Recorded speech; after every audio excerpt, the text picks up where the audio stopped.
Hienoa, että olet täällä tänään. Minä olen Julia, asun Helsingissä ja otan sinut mukaan arkeeni. Lupaan sinulle yhden asian. Tämän tarinan lopussa tunnet, että osaat puhua sujuvaa suomea. Sillä tässä tarinassa näytän sinulle kaikki keinot, joilla selviät arjen tilanteista suomeksi. Mutta ennen kuin aloitamme, pieni vinkki sinulle. Laita nyt tekstitykset omalla kielelläsi päälle, niin ymmärrät koko tekstin. Kun tulin 2 vuotta sitten Helsinkiin, en puhunut sanaakaan suomea. Nyt pidän luentoja ja annan muille vinkkejä suomen oppimiseen. Ja sinä voit tehdä saman. Minä tiedän, miltä se tuntuu. Kun aloitin suomen opiskelun, pelkäsin puhua. Pelkäsin tehdä virheitä. Mutta ymmärsin yhden asian. Tämä pelko oli myös suurin motivaationi. Sitten päätin puhua joka päivä. Ja juuri sen haluan näyttää sinulle. Miten opin askel askeleelta elämään Helsingissä? Yksinkertaisilla lauseilla, arjessa, oikeassa elämässä. Ei kuivaa oppikirjaa, vaan todellisia tilanteita. Ostoksia torilla, tilausta kahvilassa, lipun ostamista metrossa tai juttelua naapurin kanssa portaikossa. Toivon sinulle paljon iloa tarinastani. Voit katsoa tämän videon aina uudestaan, jos tarvitset tiettyjä sanoja. Esimerkiksi ennen kuin menet torille. Siellä alkaa ensimmäinen lukumme. Näytän sinulle tärkeimmät sanat ja lauseet, jotta tunnet olosi varmaksi ja voit heti puhua. Luku 1. Torilla on lauantai-aamu Helsingissä. Kävelen kaupungin osassani, kadut ovat täynnä. Ihmiset kulkevat koreilla ja laukuilla. Kävelen kohti toria. Joka lauantai täällä on tori. Se on äänekäs, värikäs ja elävä. Kuulen jo kaukaa ääniä. Myyjät huutavat tuoreita vihanneksia, omenoita, päärynöitä, viinirypäleitä. Toiset huutavat, että tarjolla on tuoretta kalaa. Saavun paikalle ja näen monta kojua. 1 leivälle, 1 kukille, 1 juustolle. Ja kaikkialla hedelmiä ja vihanneksia, tuoksuu yrteiltä, kahvilta, paistetulta ruualta. Paljon ihmisiä kulkee ympäriinsä. Lapset juoksevat aikuisten jalkojen välissä, turistit ottavat kuvia. Kun olin uusi Helsingissä, pelkäsin ostaa täällä. Halusin ehkä vain ostaa omenoita. Mutta päässäni oli kaos. Mitä sanaa tarvitsen, miten sanon luvun oikein. Usein en sanonut mitään ja lähdin pois, mutta eräänä päivänä päätin sanoa jotain. Näen punaisia omenoita. Ne kiiltävät auringossa, kävelen hitaasti kojulle, sydämeni hakkaa. Myyjä tervehtii minua ystävällisesti. Hengitän syvään ja sanon, 1 omenoita, kiitos. Hän nyökkää, laittaa omenat pussiin ja ojentaa sen minulle. Sitten hän sanoo, että se maksaa 3 euroa. Otan rahani taskusta ja sanon, tässä, ole hyvä. Hän kiittää ja toivottaa hyvää päivää. Minä vastaan. Kiitos. Samoin. Valmis. Pieni lause, mutta onnistuminen. Kävelen eteenpäin. Muutaman askeleen jälkeen näen tomaatteja. Isoja punaisia tomaatteja. Pieniä makeita kirsikkatomaatteja. Kysyn, voinko maistaa? Myyjä antaa minulle pienen tomaatin. Se maistuu makealta. Sanon oikein hyvä, 0,5 kiloa, kiitos. Hän pakkaa tomaatit ja kysyy, haluanko vielä jotain. Pudistan päätäni ja sanon, ei, kiitos, se on kaikki. Hän sanoo, että se maksaa 2 euroa. Taas yksi keskustelu, taas onnistuminen. Seuraavalla kojulla näen mansikoita, ne tuoksuvat ihanilta. Kysyn, mitä tämä maksaa? Myyjä sanoo, että kilo maksaa 4 euroa. Nyökkään ja sanon, kilo, kiitos. Hän pakkaa mansikat. Sanon ystävällisesti, kiitos, hyvää päivää. Näin kerään pieniä keskusteluja. Aina vain yksi lyhyt lause. Mutta joka kerta olen rohkeampi. Torilla opin monta ilmausta. Mitä tämä maksaa? Kilo kiitos, puoli kiloa, voinko maistaa, se on kaikki. Kiitos, hyvää päivää. Nämä lauseet ovat yksinkertaisia, mutta vahvoja. Niillä voi ostaa melkein mitä vain ja heti saada kontaktin. Alussa harjoittelin niitä hiljaa, bussissa, keittiössä, matkalla torille. Sitten sanoin ne kovalla äänellä kojulla. Se oli joskus vaikeaa, mutta myyjät olivat ystävällisiä. He hymyilivät, vastasivat. Ymmärsin, virheet eivät ole pahoja. Tärkeintä on, että puhuu. Tori näytti minulle, ei tarvita pitkiä lauseita eikä vaikeaa kielioppia, tarvitaan rohkeutta. Rohkeutta sanoa pieni sana. Rohkeutta puhua yksi lause. Tänään menen mielelläni torille. Ostin hedelmiä, vihanneksia, leipää, juustoa.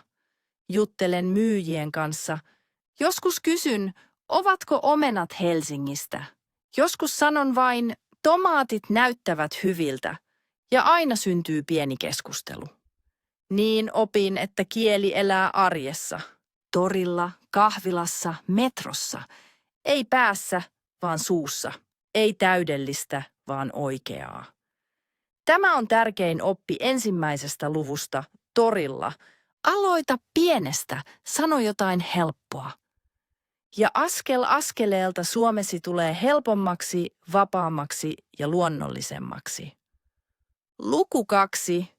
Etsimässä metroa.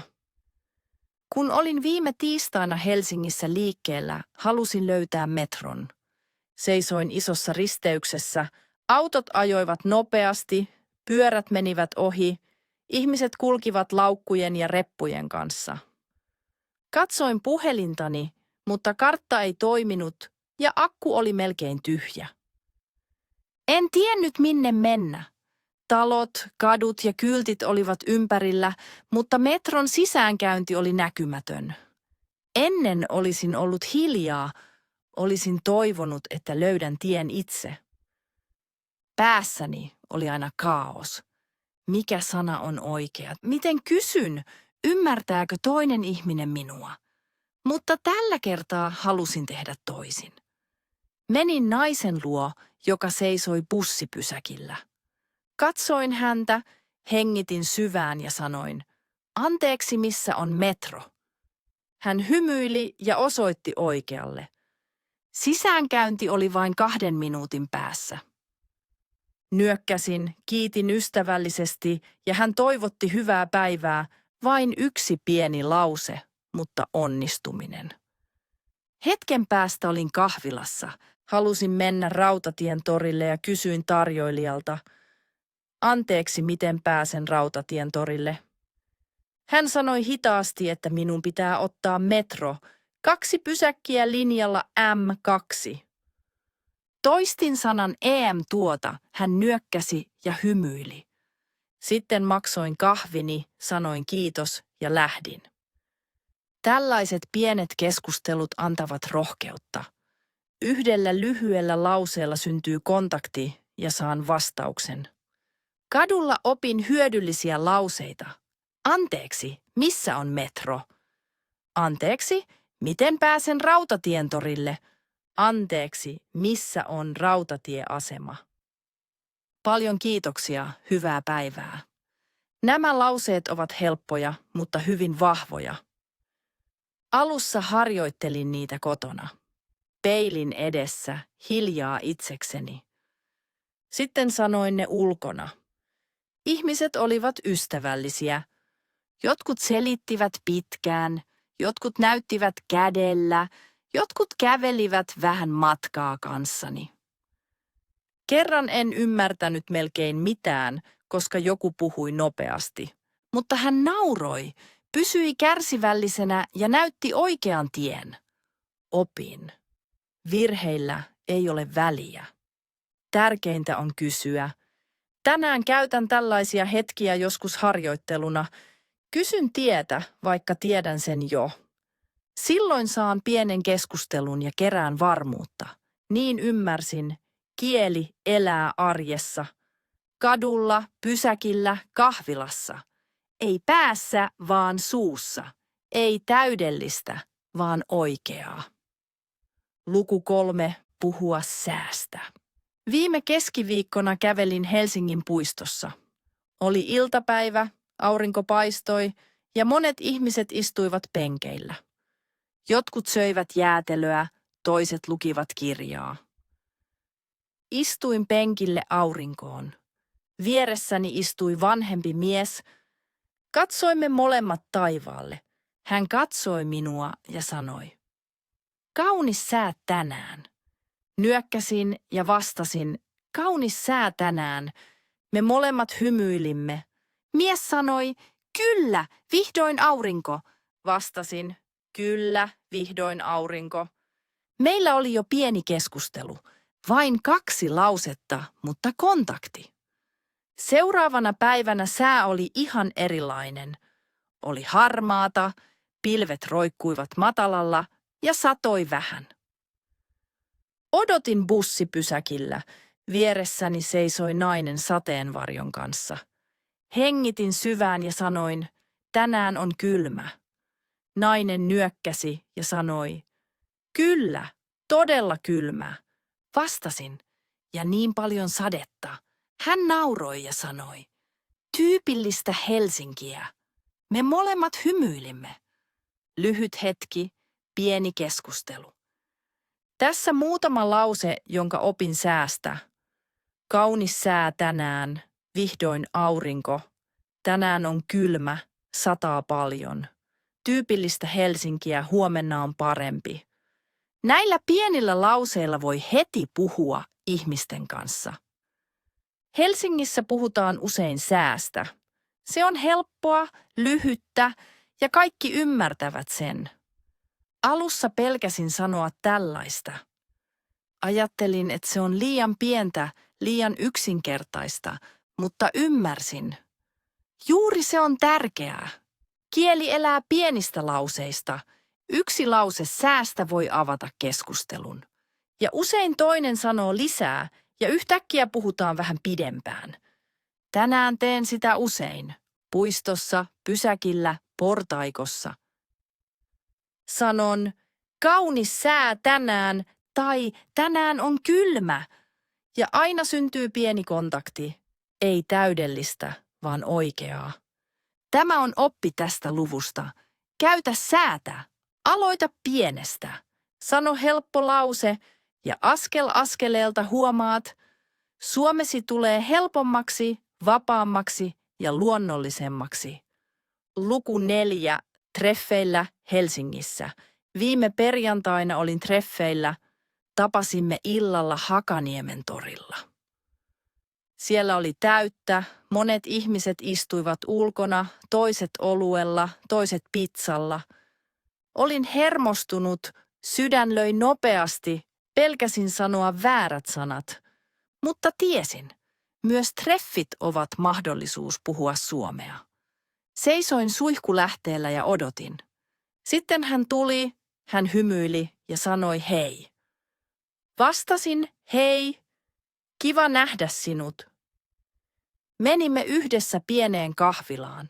Sisällä oli kodikasta, kynttilöitä pöydillä. Istuimme alas ja tarjoilija tuli heti. Hän kysyi, mitä haluamme juoda. Sanoin cappuccino, kiitos. Hän tilasi oluen, jäätä oli rikottu. Katsoimme toisiamme, hymyilimme ja kysyin, mistä tulet? Hän sanoi tulevansa Turusta ja että hän on asunut Helsingissä 2 vuotta. Sitten hän kysyi minulta, entä sinä? Vastasin, että olen ollut Helsingissä 2 vuotta ja oppinut kielen täällä. Hän nyökkäsi ja sanoi, suomesi on todella hyvä. Tunsin ylpeyttä. Puhuimme kaupungista, kesästä Helsingissä ja lempipaikoistamme. Sanoin, tykkään kävellä Töölönlahdella. Hän vastasi, minä myös. Meillä oli heti yhteinen aihe. Myöhemmin tilasimme ruokaa. Sanoin, otan keiton. Hän sanoi, minulle pizza. Tarjoilija nyökkäsi ja ymmärsin, ettei tilaaminen ole vaikeaa. Tässä muutamia lauseita, jotka ovat tärkeitä treffeillä. Kiva nähdä sinut, mistä tulet, kuinka kauan olet ollut Helsingissä, mitä tykkäät tehdä. Otan keiton, se maistui hyvältä, suomesi on hyvä. Alussa pelkäsin, että sanon liian vähän, mutta sitten huomasin. Hymy, pieni lause ja keskustelu jatkuu. Naureskelimme paljon ja tunsin, miten kieli yhdistää. Illan lopussa menimme yhdessä metroasemalle. Hän kysyi. Haluatko tavata uudestaan? Sanoin, kyllä, mielelläni. Se oli minulle erityinen hetki. Ei vain mukavat treffit, vaan myös onnistuminen suomeksi. Luku 5. Juhlissa. Viime lauantai-iltana olin juhlissa ystävilläni. Ne olivat vanhassa asunnossa Kalliossa. Musiikki soi kovaa, valot olivat värikkäät ja kaikkialla seisoi ihmisiä juomat kädessä. Alussa olin epävarma. Tunsin vain yhden henkilön ja mietin, miten puhun muiden kanssa. Mutta ajattelin, myös täällä voin käyttää helppoja lauseita. Menin keittiöön, siellä seisoi 2 ihmistä pöydän ääressä. Yksi hymyili ja sanoi hei. Vastasin, hei, olen Julia. Hän esitteli myös itsensä, olen Max. Sitten hän kysyi, mistä tulet? Vastasin, olen Espanjasta, entä sinä? Niin alkoi keskustelu. Naureskelimme ja hän tarjosi minulle juoman. Hän kysyi, haluatko olutta vai vettä? Mä sanoin, vettä, kiitos. Se oli helppoa ja mukavaa. Myöhemmin puhuin naisen kanssa olohuoneessa. Musiikki soi kovaa ja hän kysyi, tykkäätkö tästä musiikista? Sanoin, kyllä, paljon. Hän kysyi, tykkäätkö tanssia? Vastasin, joskus, mutta tanssin huonosti. Hän nauroi ja sanoi, ei ongelmaa, täällä jokainen tanssii kuten haluaa. Se antoi minulle rohkeutta. Juhlissa opin monta lausetta, olen Julia, mistä tulet, haluatko olutta vai vettä, tykkäätkö tästä musiikista, tykkäätkö tanssia, hauska tavata. Nämä lauseet ovat yksinkertaisia, mutta avaavat ovia. Vain muutamalla sanalla pystyin puhumaan uusien ihmisten kanssa. Juhlien lopussa en tuntenut oloani enää vieraaksi. Olin nauranut, tanssinut ja käynyt pieniä keskusteluja. Se oli minulle tärkeä askel. Ymmärsin, et tarvitse pitkiä tarinoita. Lyhyt lause, ystävällinen hymy ja saat heti kontaktin. Kieli juhlissa on rentoa, spontaania ja epätäydellistä, ja juuri se tekee siitä hauskaa. Luku 6. Kaikki loppuu joskus. Hienoa, että pysyit loppuun asti. Se näyttää, että sä olet todella motivoitunut oppimaan suomea. Lopuksi haluan antaa sinulle muutaman helpon ajatuksen. Puhu joka päivä muutama lause päässäsi ääneen tai muiden kanssa, sillä mitä useammin puhut, sitä varmempi olet. Älä pelkää virheitä, ne ovat parhaat opettajasi, ja jokainen virhe vie sinua eteenpäin.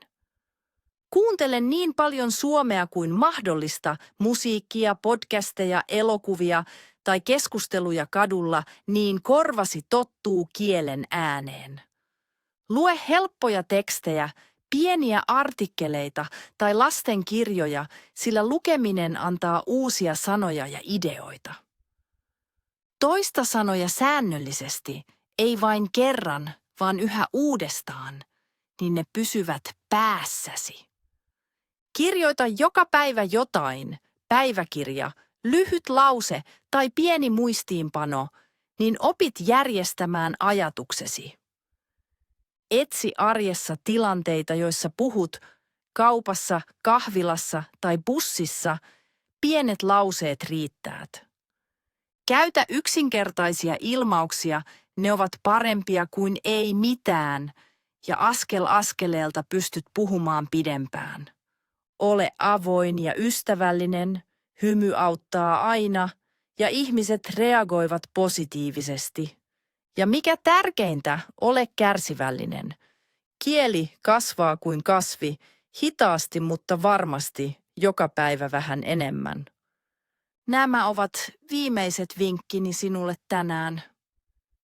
Ne eivät ole vaikeita, mutta jos kokeilet niitä arjessa, huomaat, että suomesi helpottuu päivä päivältä. Kiitos, että katsoit tämän videon ja pysyit mukana loppuun asti.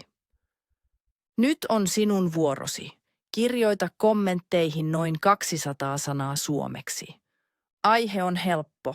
Kerro viime viikonlopustasi. Mitä teit, ketä tapasit, missä olit. Kirjoita niin paljon kuin voit, älä pelkää virheitä. Odotan innolla tekstejäsi ja olen utelias kuulemaan tarinoitasi.